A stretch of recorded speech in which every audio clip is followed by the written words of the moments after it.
Hi everyone, welcome to EDY646, Observation and Assessment in Early Childhood. I am so pleased to see so many familiar faces that I've met in other classes and also lots of new people. So welcome to the class. Nice to see you again and so nice to meet you.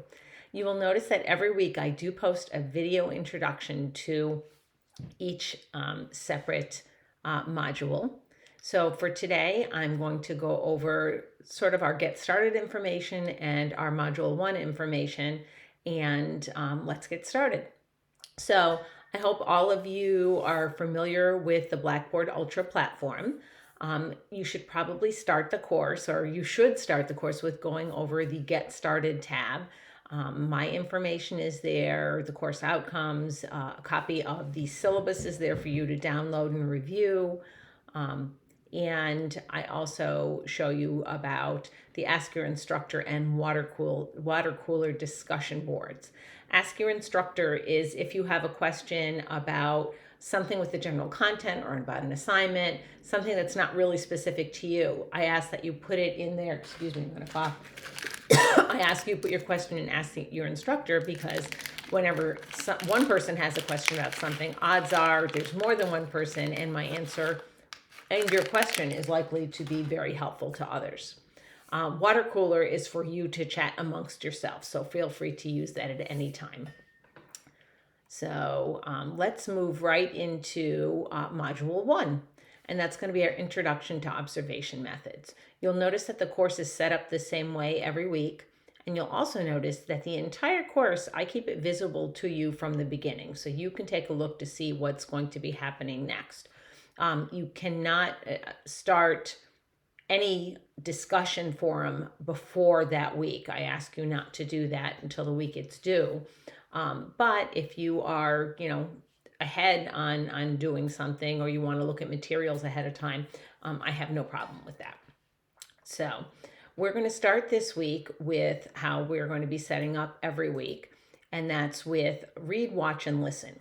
So this week you're going to read a couple things, one about running records, one about screening and assessment in early childhood. You're going to explore a few websites, one about DAP. You're going to look at observations and types of early childhood assessments, and take a closer look at some observation methods, tools, and techniques. And I also give you access to a learning assessment toolkit, as well as the Connecticut documentation and observation for teaching system, which is referred to as CT DOTS. So those are all for you to read. There is a couple of short videos to watch, one about anecdotal records, one about planning for assessment, and one about the importance of assessment in early childhood. And then there's a podcast for you to listen to about the power of documentation. So this week it is a heavier lift as far as the materials that you're responsible for, but they're all really, really helpful background materials to get you started in this class. You'll have to excuse me. I have this perpetual cough, so I'm chewing on a cough drop here. I hope it's not too distracting. So our first discussion is going to be to meet your classmates. And what you should do is you should open that assignment and read the instructions carefully, because I do give you very clear steps to introduce yourself, tell us a little bit about your educational background, the work that you've had, and why you're taking this course. And then share some of your personal experience with assessment, but both as an educator and as somebody taking assessments as a learner. And then think about your learning goal for this course. And I'll give you a heads up, you're going to revisit this learning goal at the end of the class in week 7. So, and for every week, your initial response to the prompt is due by Friday at midnight. And then you should respond to at least 3 of your classmates by Tuesday at midnight when the module closes. Try to not save all your posts for Tuesday evening, because it makes it very hard to have a rich discussion. And you will see that responses should be between, the initial response to the prompt should be between 500 and at least 500 words in length and no longer than 800 words. You can also do a video post like I'm doing right now. Just make sure that you respond to 3 of your classmates or to me with a substantive response. Good post is not, considered a substantive response. And not so much for this discussion, but just to keep in mind for future discussions, to make sure that you use references and citations to make connections to your learning in the class. So we're going to have a second discussion this week, and this discussion is more content related. I want you to choose 3 types of assessments from the Closer Look at Observation Methods, Tools, and Techniques and or the Learning and Assessment Toolkit. And I want you to discuss the pros and cons of each one of them. Think about the types of assessments that you selected and when they might be appropriate and when they may be inappropriate. Make sure you give some examples, concrete examples, and this is where you're going to start using your in-text citations and references to support your thinking. Again, you can do a written post or a video post. If you do a video post, just do your references as a separate Word document and just sort of attach them there. If you have any problems, let me know and I'd be happy to help you out.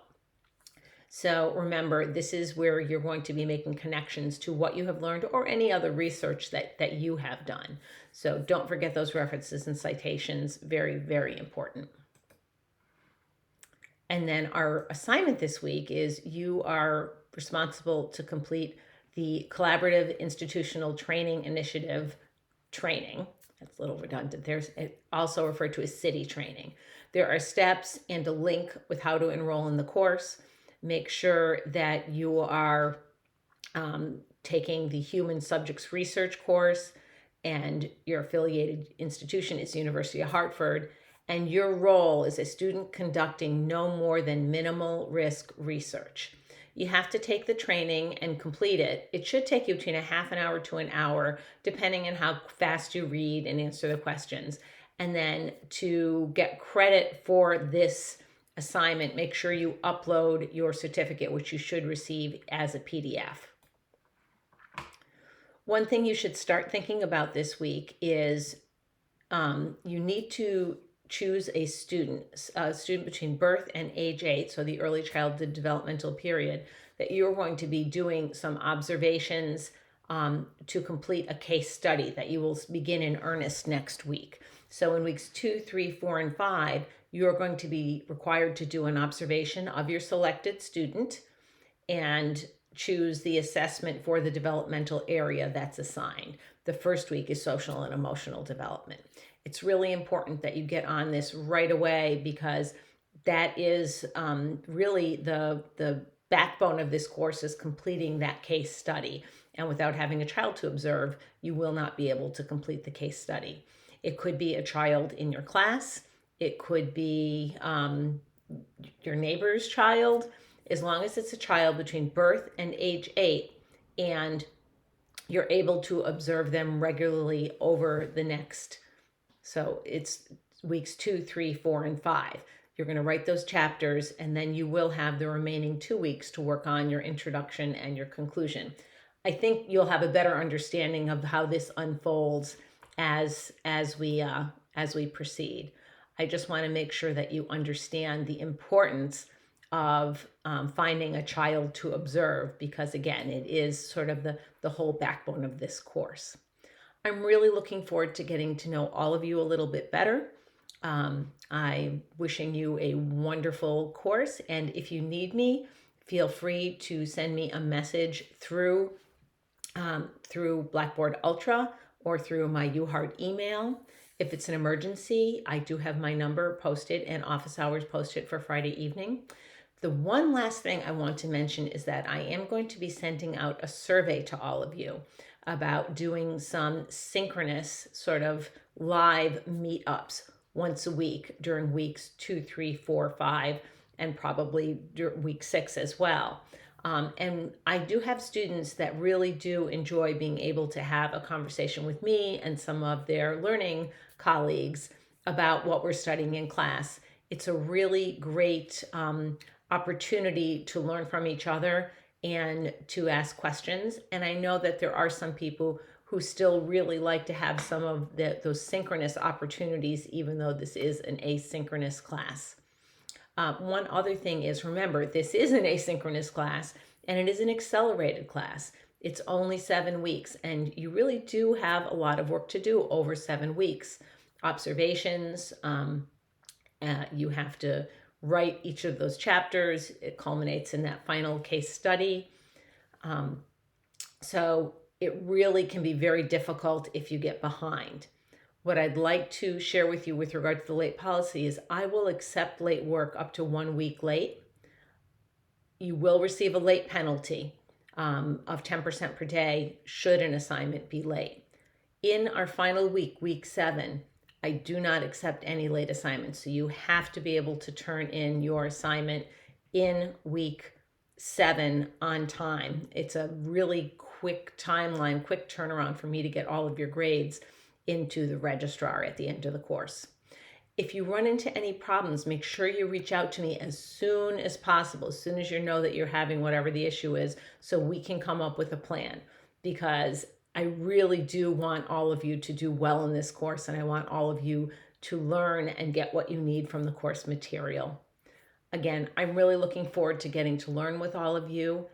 Take good care, and I promise my video announcements after this week 1 will be half this length.